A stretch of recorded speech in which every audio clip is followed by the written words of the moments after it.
warahmatullahi wabarakatuh. Alhamdulillah, yang ini bisa diterima dengan mudah dan kita mendapat gambaran seputar Nabi Muhammad SAW dengan gambaran yang terbaik agar kita bisa membayangkan keindahan dan kesempurnaan Nabi kita Nabi Muhammad SAW.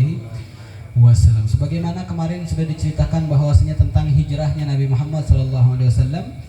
Jadi Nabi Muhammad SAW bersabda merintahkan kepada para sahabat bahwasanya innallaha azza wa jalla ja'ala lakum ikhwanan wa daran ta'manuna biha. Jadi Nabi Muhammad SAW memberikan bisyarah, kabar gembira kepada para sebagian sahabat untuk melakukan hijrah ke kota Madinah. Kemudian hijrahlah para sahabat yang dipilih oleh Nabi Muhammad SAW untuk hijrah ke kota Madinah. Tentu di sini yang langsung dipimpin oleh Sayyidina Umar bin Khattab dan juga ada Sayyidina Hamzah bin Abdul Muttalib, yaitu yang langsung daripada pamannya Nabi Muhammad SAW. Jadi semua jawara yang ngejagain Nabi Muhammad SAW itu sama Nabi disuruh pergi duluan. Ya, saya nggak mau saya ini dikira saya aman gara-gara kalian, nggak. Kalian pergi duluan, nggak apa-apa, saya di kota Makkah sendirian. Jadi sama Nabi Muhammad SAW bilang seperti itu. Makanya Sayyidina Umar bin Khattab sebelum berangkat beliau manggil orang dulu, ayyuhan nas, kata Sayyidina Umar. Orang-orang di Ka'bah nih, dimanggil orang-orang. Ya, dekat daripada Darun Nudwah. Darun Nudwah itu saung di dekat Ka'bah, ada saung tempat berkumpulnya kufar Quraisy. Jadi orang-orang kufar ini, kafir-kafir Quraisy musuhnya Nabi, kalau nongkrong di situ, nongkrongnya ngabisin waktu ngebahas perihal sesuatu yang nggak ada hikmahnya sama sekali. Kalau nggak gibah, bahas ngejelekin tetangga. Nah ini hati-hati. Berarti kalau ada teman-teman kita yang begitu, berarti namain aja tongkrongannya apa? Darun Nudwah. Tongkrongannya Abu Jahal dan teman-temannya. Nah, kalau nongkrong itu udah pamer-pameran baju, pamer-pameran kendaraan, pamer-pameran budak. Kemudian ngomongnya yang paling sombong. Nah itu mereka, tongkrongan mereka itu seperti itu. Makanya ketika mereka lagi pada nongkrong rame-rame, Sayyidina Umar langsung datang manggil ke orang-orang, sebagaimana sudah saya ceritakan kemarin. Dipanggil-panggil orang, coba sini fokus sama saya sebentar. Siapa orang yang ingin istrinya menjadi janda, anaknya menjadi yatim, silahkan temui saya dan hadang saya untuk hijrah ke kota Madinah. Katanya, ditantang sama Sayyidina Umar bin Khattab, berani ini, jawaraknya habis semua, berangkat semua. Maka berangkatlah semua orang tadi, berjumlah 9 orang kurang lebihnya, menuju kota Madinah untuk duluan mengajarkan di sana adab. Nanti kalau Nabi Muhammad datang itu gimana, akhlak buat Nabi Muhammad SAW itu gimana, mengenalkan Islam lebih dalam lagi. Karena di kota Madinah itu sebelum dinamakan Madinah, namanya Yathrib. Kota apa ya? Yathrib pakai sa, perahu yang ada titik 3, huruf ketiga di dalam hijaiyah. Nah, Yathrib ini artinya penyakit, karena dulu di sana banyak penyakit. Banyak juga orang Yahudi pedalaman di sana, yang mana mereka ini sudah banyak mengkaji seputar sifat-sifatnya Nabi Muhammad SAW, yang memang mereka juga rindu kepada kehadiran Nabi Muhammad SAW. Karena sebagian daripada pendeta-pendeta mereka bilang kalau Nabi Muhammad nanti bakal ke kota ini. Kami pernah membaca di kitab kami dahulu, katanya, kalau Nabi Muhammad SAW dari Mekah nanti akan hijrah ke kota Madinah. Makanya mereka tahu, dan termasuk yang orang menyambut kedatangan Nabi Muhammad SAW ketika membaca Ta'al Badru Alaina, ya ada juga orang-orang yang non muslim di situ. Ala kulli hal, berangkatlah Sayyidina Umar bin Khattab dan lain sebagainya. Maka kufar Quraisy pun berkumpul di Darun Nudwa melihat celah bisa untuk menculik Nabi Muhammad SAW.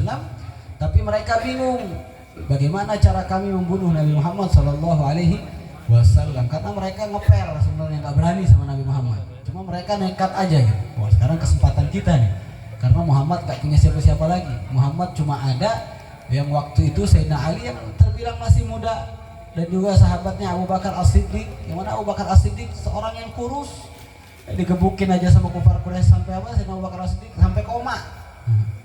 Nah, kalau bukan karena cintanya yang luar biasa kepada Nabi Muhammad SAW yang membuat badan yang kurus tadi menjadi kuat dan pemberani, itulah Sayyidina Abu Bakar As-Siddiq radhiyallahu taala anhu. Maka singkat cerita, mereka berkumpul ramai-ramai Darun Nudwa membahas bagaimana caranya ini. Akhirnya ada kakek-kakek dari gambaran di sini dari apa? Najdi, Bani Najdi.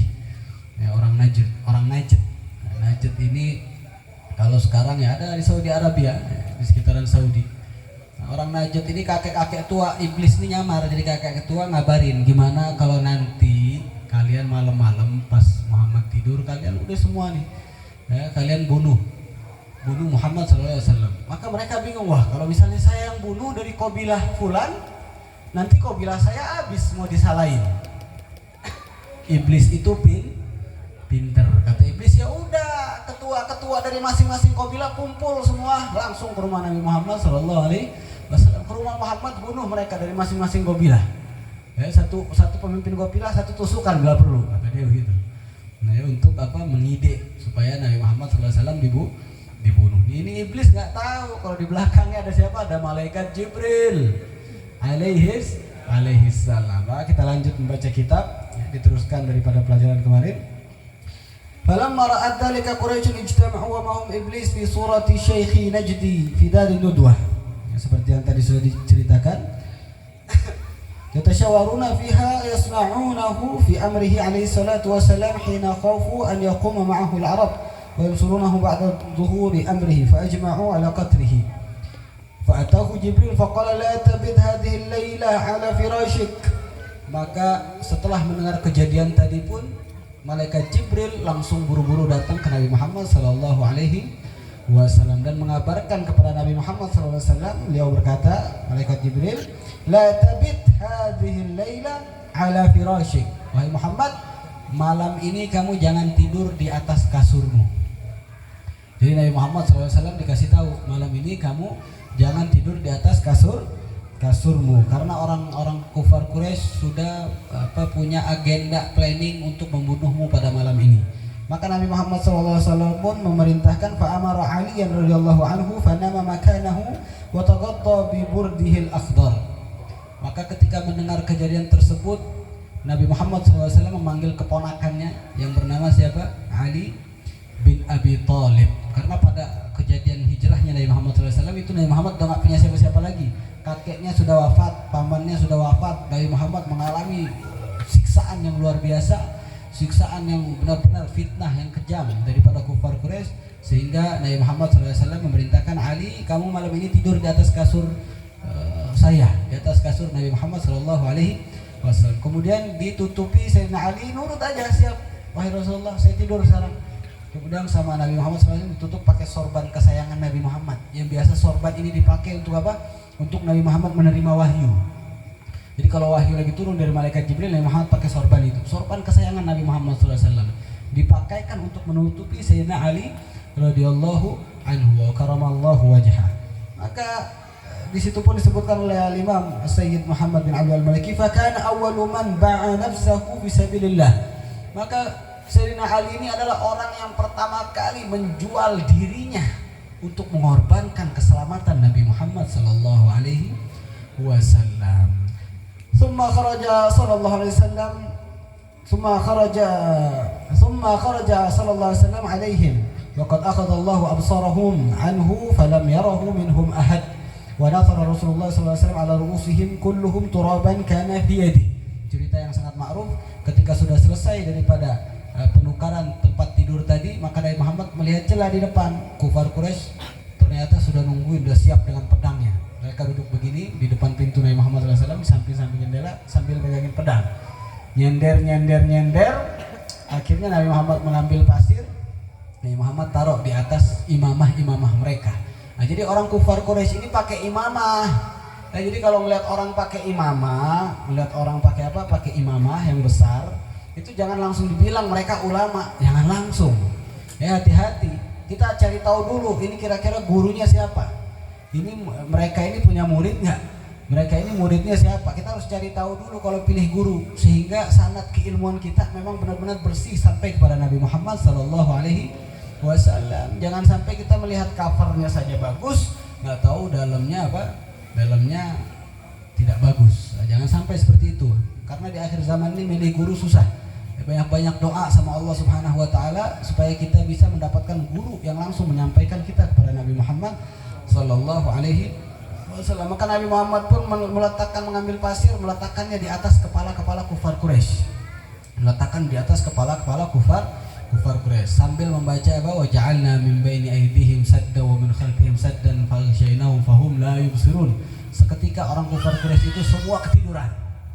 Yang tadi sudah siap mau ngebunuh Nabi Muhammad nih, orang-orang tetua-tetua pentolan daripada jawara masing-masing kabilah, yang mana mereka sudah siap bertanggung jawab atas membunuhnya Nabi Muhammad SAW, semuanya ketiduran di pedangnya.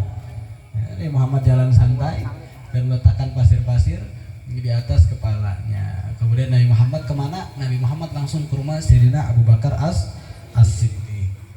Lanjut apa udah? Udah ya? Nah, kita sampai ke rumah Sayyidina Abu Bakar As-Siddiq. Wa ja'a Rasulullah SAW ila Abi Bakrin faqala lahu inna Allah qad adina li fil khuruj wal hijrah. Faqala Abu Bakar as-suhba ya Rasulullah.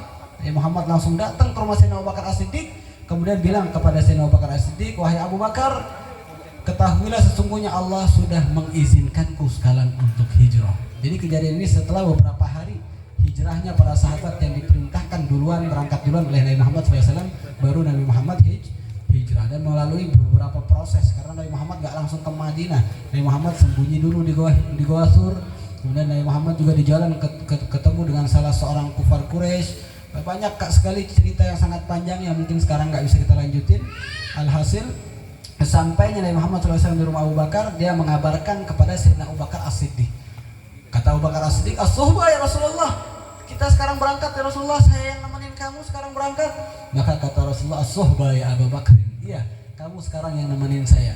Maka Sayyidah Aisyah meriwayatkan di suatu hadis bahwasanya aku nggak pernah melihat orang yang nangis sedih karena bahagia kecuali pada saat Abu Bakar dikabarin sama Nabi Muhammad SAW untuk ikut bareng berangkat bersama Nabi Muhammad SAW. Ini taruhannya nyawa, udah pasti mati ini, tapi dia begitu senang, bergembira. Kenapa? Karena dia bersama Nabi Muhammad SAW. Jadi kita jangan pernah takut, kita umatnya Nabi Muhammad SAW.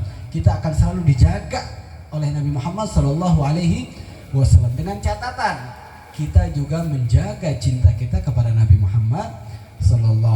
Maka Sayyidina Abu Bakar As-Siddiq pun berangkat bersama Sayyidina Abu Bakar As-Siddiq berangkat bersama Nabi Muhammad SAW, ditemani oleh salah seorang penuntut jalan.